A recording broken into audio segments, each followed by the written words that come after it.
Қайырлы күн, құрметті білім алушылар.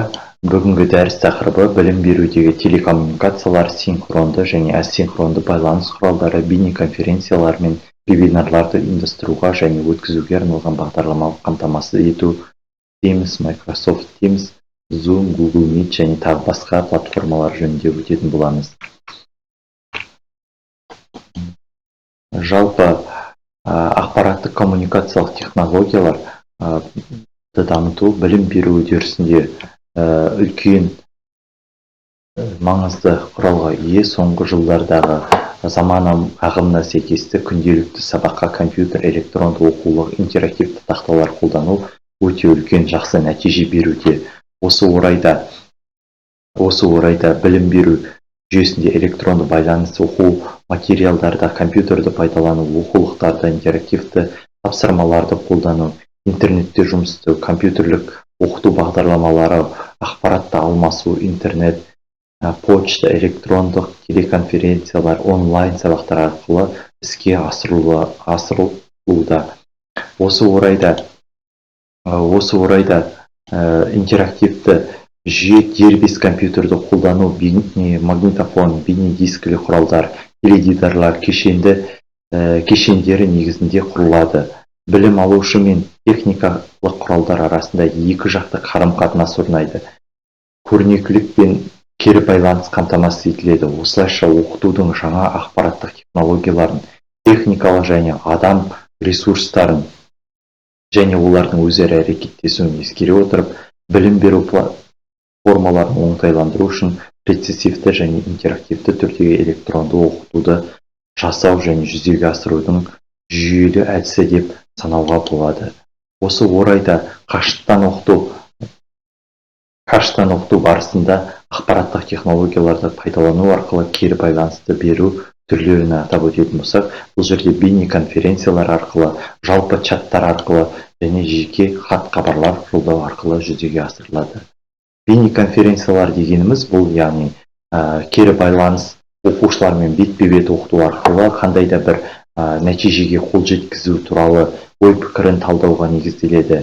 Кері байланыс жалпы сабақ барысында оқушылардың өз бетімен орындалатын тапсырмалардың соңында жүргізіліп отырады.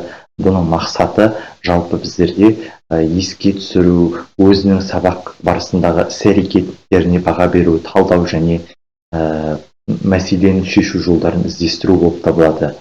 Сонымен қатар кері байланыс беру арқылы оқушының үніне құлақ түріп, оқу мен оқытудағы кездесетін кедергілерді айқындап, келесі оқытуға бұдан да жақсырақ дайындалуына түрткі болуға болады.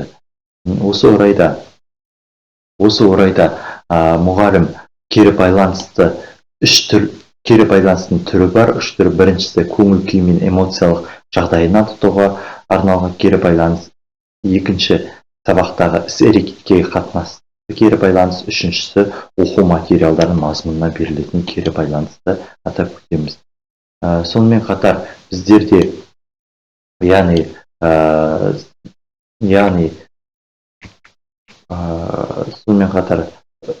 осы синхронды, асинхронды түрде жүзеге асыру үшін бізде Microsoft Teams платформасы, бұл онлайн кездесулер ұйымдастыруға арналған платформа. Көптеген қазір жоғары оқу орындарында осы платформада бірнеше сағаттаған сабақтарды өткізуге мүмкіндік береді. Бұл платформалар, яғни Zoom, Google Docs, Google Meet сияқты басқа да құралдармен алмастыра алады. Сонымен қатар жұмыста қолдануға қосымшалардың көптігімен Teams платформаны біріктіруге болады. Бұл жерде сонымен қатар мектеп Edus және оқу Edus сияқты платформалар бар. Олар оқушы мұғалімдердің сабағын, тапсырмаларын осы жерден көре алады.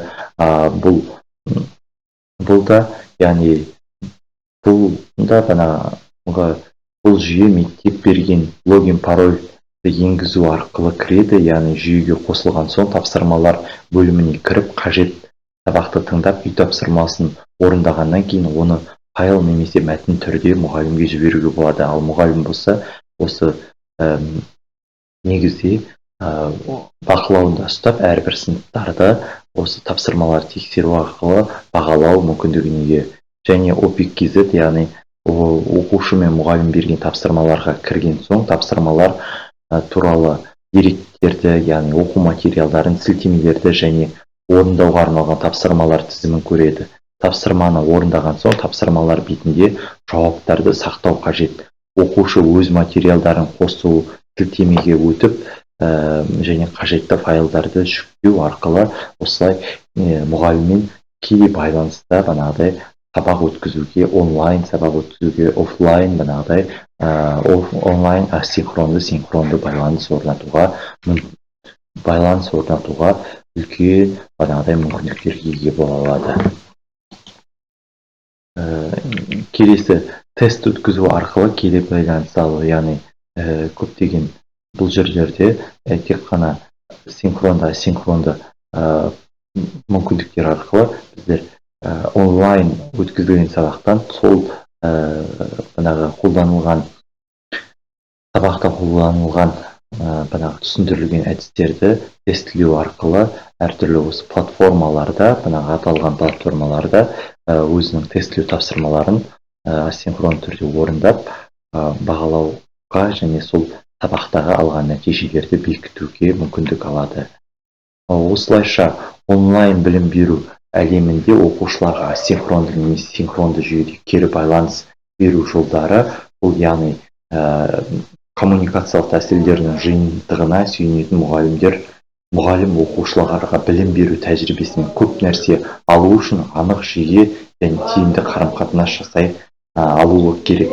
Бұл мысалы синхронды оқытуға нақты анықтама беріп кететін болсақ, яғни виртуалды сыныпқа ұқсас бір уақытта оқумен байланысатын оқушылар тобын қамтиды. Яғни оқытудың бұл түрінде оқушы мен оқытушы бір уақытта бір жерде болады. Ол үшін топтық сөйлесулер, веб-семинарлар, бейнеконференциялар сияқты мультимедиалық компоненттерді қолдайды. Ал асинхронды деген, яғни қажетті онлайн ресурстар өздігінен оқуға негізделген, оқушыларға бағытталған, яғни оқытуды қамтиды. Бұл жағдайда электронды почта, қашықтан оқыту платформалары, электронды курстар, онлайн форумдар, аудио бейне материалдарды, оқытушы, мұғалім дайындаған материалдарды кез келген уақытта орындау арқылы, белгіленген уақытта орындау арқылы мұғалімге тапсырмаларды орындап жібере алады. Ал мұғалімдер міндетті түрде бірдей уақытта емес, өзінің белгіленген уақыты аяқталғаннан кейін тексеріп, оны бағалауға мүмкіндік алады. Осындай айырмашылықтарға ие. Дәріс соңында берілетін тапсырмалар, практикалық тапсырмалар және сөз студенттің берілетін тапсырмалар. Дәріс аяқталды. Сабаққа қатысқандарыңызға рахмет.